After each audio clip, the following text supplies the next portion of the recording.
दोस्तों, अधिकतम जीवन बीमा अभिकर्ताओं के मन में एक सवाल होता है। सवाल यह कि जब हम सोशल मीडिया का इस्तेमाल करते हैं तो सोशल मीडिया का इस्तेमाल करते समय हमें किन मूल बातों का ध्यान रखना चाहिए।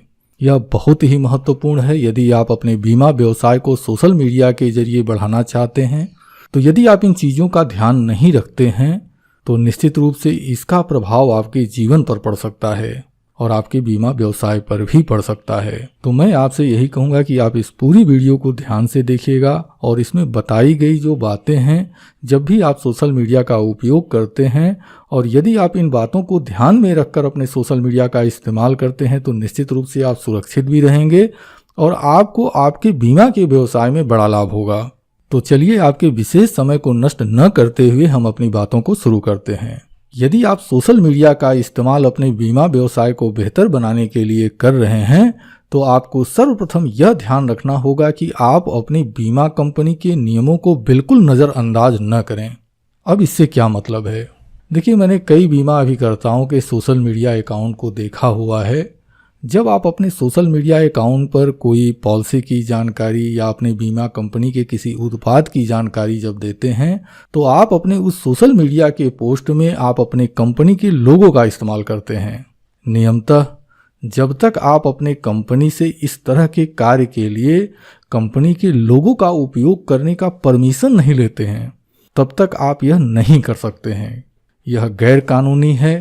तो मैं आपसे यही कहूँगा कि यदि आप अपने कंपनी का लोगो इस्तेमाल करना चाहते हैं तो आप अपने शाखा कार्यालय में शाखा प्रबंधक से ज़रूर संपर्क करें, उनको सूचना दें और वहाँ से एक रिटन लेटर ज़रूर ले लें, क्योंकि यदि भविष्य में किसी भी तरह का विवाद होता है तो सिर्फ और सिर्फ इस लोगो के आधार पर आपके ऊपर कार्रवाई की जा सकती है। मैं यह नहीं कह रहा हूं कि लोग सोशल मीडिया पर जो अपनी बीमा कंपनी है उसका लोगो का इस्तेमाल करते हैं तो हर किसी के ऊपर कानूनी कार्रवाई होती ही होती है, ऐसा नहीं है। लेकिन आप खुद यह सोच कर देख लीजिए कि यदि आप अपने कंपनी के लोगो का इस्तेमाल करते हैं और इसकी वजह से कल की डेट में आपको समस्याओं का सामना करना पड़ता है, आप कानूनी चक्करों में पड़ते हैं, आपको न्यायालय के चक्कर लगाने पड़ते हैं, तो यह आपके लिए कितना कठिन समय हो सकता है। दूसरा चीज़, यदि आप अपने बीमा कंपनी के किसी उत्पाद की जानकारी अपने सोशल मीडिया पर दे रहे हैं तो उसमें भी आपको अपनी जो पॉलिसी है, जिस तरह से आपकी कंपनी वायदा करती है, आपको अपनी पोस्ट करते समय जो कंपनी की पॉलिसी के मूल नियम हैं उनका पालन करना बहुत ज़रूरी है। उदाहरण के लिए, जब भी आप अपनी सोशल मीडिया पर पोस्ट कर रहे हों, मान लीजिए कि आपने किसी पॉलिसी का प्रेजेंटेशन किया और उस प्रेजेंटेशन में आपने यह दिखाया कि आपकी बीमा कंपनी की यह जो पॉलिसी है, इस पॉलिसी से अगर आप चाहें तो आप लोन ले सकते हैं। लेकिन मान लीजिए आपकी उस पॉलिसी में लोन का प्रावधान नहीं है। कल की डेट में आपके इस प्रेजेंटेशन से प्रभावित होकर या दूसरी भी जानकारी से प्रभावित होकर कोई कस्टमर आपसे बीमा पॉलिसी खरीद लेता है, लेकिन कल की डेट में उसको यह पता चलता है कि आपने इस बीमा पॉलिसी में लोन की जानकारी दी हुई है जबकि इस पॉलिसी में लोन की सुविधा अवेलेबल नहीं है, तो आपके इस सोशल मीडिया पोस्ट को आधार बनाकर वह कानूनी कार्रवाई आपके ऊपर कर सकता है। तो जब भी आप सोशल मीडिया पर पोस्ट करते हो तो आप इन चीज़ों का विशेष तौर से ध्यान दें। सोशल मीडिया का इस्तेमाल बीमा व्यवसाय के लिए करते समय जो दूसरा महत्वपूर्ण ध्यान आपको रखना चाहिए वह यह कि आपको अपने सभी पोस्ट में डिस्क्लेमर का उपयोग जरूर करना चाहिए। यह आपको तमाम तरह के कानूनी जो प्रक्रियाएं हैं उससे सुरक्षित रखता है, कानूनी दावों से सुरक्षित रखता है। खासतौर से यदि आप किसी बीमा पॉलिसी का प्रेजेंटेशन कर रहे हैं और उसमें मृत्यु दावे के अमाउंट का डिक्लेरेशन कर रहे हैं या पॉलिसी की मैच्योरिटी का वादा कर रहे हैं या आप यह दिखा रहे हैं कि इस एज पर यह प्रीमियम आएगी। चूँकि जीवन बीमा की पॉलिसियों में मैच्योरिटी का जो पेमेंट होता है वह बोनस के आधार पर होता है या फिर लॉयल्टी एडिशन के आधार पर होता है या फिर आपकी जो भी बीमा कंपनी है उसके जो नियम हैं उसको आप बेहतर तरीके से जानते हैं। तो यदि आप कोई वायदा कर रहे हैं कि मैच्योरिटी पर इतना पेमेंट मिलेगा तो यह आपका अनुमान है। यदि आपकी कंपनी कहती है कि हाँ हम इतना पेमेंट करेंगे और उसको अगर आप प्रदर्शित कर रहे हैं तब तो कोई दिक्कत नहीं है। लेकिन यदि आप सोशल मीडिया पर जो पॉलिसी की जानकारी पोस्ट कर रहे हैं वह एक अनुमान है, तब आपको डिस्क्लेमर का उपयोग जरूर करना चाहिए। यदि आप किसी इमेज के रूप में किसी प्लान का प्रेजेंटेशन करते हैं तो उसमें टर्म एंड कंडीशन अप्लाई शब्द का उपयोग करें। और यदि आप कोई लेख लिख रहे हैं तो उस लेख के आखिरी में डिस्क्लेमर लगाकर आपको पूरी जानकारी, पूरा विवरण, मतलब डिस्क्लेमर का पूरा विवरण वहां पर आपको दे देना चाहिए। आइए अब समझते हैं कि यदि आप सोशल मीडिया का इस्तेमाल अपने बीमा व्यवसाय को बेहतर बनाने के लिए करते हैं तो आप अपनी पोस्टों में ऐसा क्या करें जिससे कि लोग ज़्यादा प्रभावित हों और आपका बीमा व्यवसाय बढ़ने में आपको मदद मिले। तो दोस्तों देखिए, सोशल मीडिया का पोस्ट करते समय आपको सबसे पहला यह ध्यान देना चाहिए कि आप जो भी पोस्ट कर रहे हैं वह स्पष्ट हो, मतलब आप अपनी पोस्ट के माध्यम से जो जानकारी देना चाहते हैं वह बिल्कुल स्पष्ट हो और संक्षिप्त हो, क्योंकि लोग जरूरत से ज़्यादा लंबी आर्टिकल पढ़ना पसंद नहीं करते हैं। सोशल मीडिया पर पोस्ट करते समय दूसरा चीज आपको ध्यान देना चाहिए कि आप अपनी पोस्ट में विशिष्ट उदाहरणों का उपयोग करें। कहने का मतलब क्या है, आप यदि किसी चीज का प्रेजेंटेशन कर रहे हैं, किसी पॉलिसी का प्रेजेंटेशन कर रहे हैं या किसी कॉन्सेप्ट को प्रेजेंट कर रहे हैं तो वहां पर आपको कोई न कोई जीवंत उदाहरण आपको रखना चाहिए।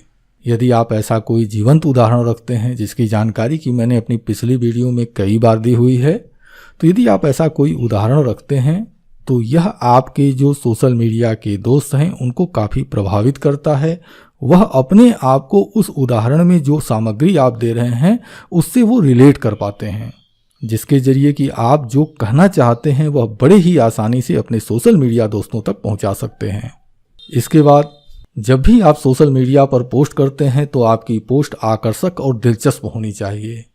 इसका क्या मतलब है? इसका मतलब सिर्फ इतना है कि मान लीजिए आपके पास कोई बहुत अच्छी जानकारी है और आप उस जानकारी को सटीक तरीके से प्रस्तुत कर सकते हैं, लेकिन यदि आपका प्रस्तुतिकरण यानी कि यदि आपका प्रेजेंटेशन सही नहीं होता है तो अक्सर जो लोग हैं आपकी कितनी भी अच्छी जानकारी क्यों न हो वह उसको इग्नोर कर देते हैं।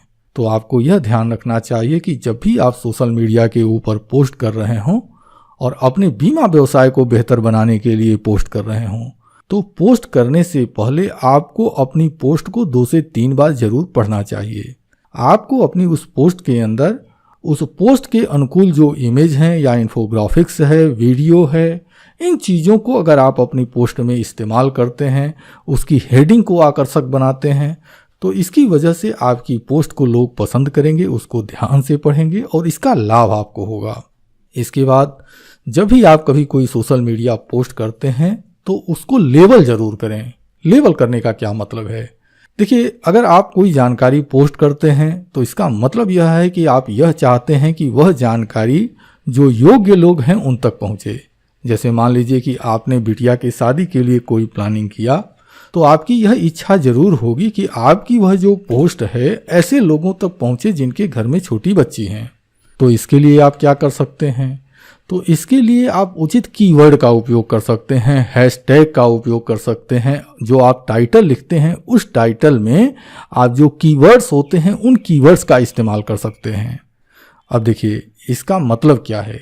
जब आप अपने सोशल मीडिया के पोस्ट में हैशटैग्स का इस्तेमाल करते हैं, आप जब टाइटल बनाते हैं, मतलब सोशल मीडिया पोस्ट की टाइटल बनाते हैं और उसमें जो उचित कीवर्ड हैं यदि आप उनका इस्तेमाल करते हैं तो इसकी वजह से जो सर्च इंजन है जैसे कि गूगल है, याहू है, बिंग है और इस तरह के जो दूसरे भी सर्च इंजन हैं वह आपके इस तरह की पोस्ट को ट्रैक करते हैं। ठीक इसी तरह से यदि आप अपनी पोस्ट में आप अपनी लोकेशन भी शेयर करते हैं तो गूगल मैप पर आपकी लोकेशन लोकेट होने की संभावनाएं बहुत ज़्यादा बढ़ जाती हैं। और इसके लिए मैंने अपने YouTube चैनल पर गूगल बिजनेस अकाउंट बनाने की एक वीडियो बनाई हुई थी। यदि आप उसका इस्तेमाल करते हैं और वहां से लिंक अपडेट करके उस लिंक को अपने सोशल मीडिया अकाउंट पर शेयर करते हैं तो इससे आपको बेहतर लाभ हो सकता है। इसके बाद जब भी कभी आप अपनी पोस्ट करते हैं तो उसमें कॉल टू एक्शन का इस्तेमाल जरूर करें। अब आपके मन में होगा कि यह कॉल टू एक्शन क्या होता है। कॉल टू एक्शन यह होता है कि जब भी कभी आप कोई सोशल मीडिया पोस्ट लिखते हैं, मान लीजिए कि आपने किसी उत्पाद की जानकारी लिखी तो उसके ठीक नीचे आपको कोई न कोई फॉर्म जरूर लगाना चाहिए।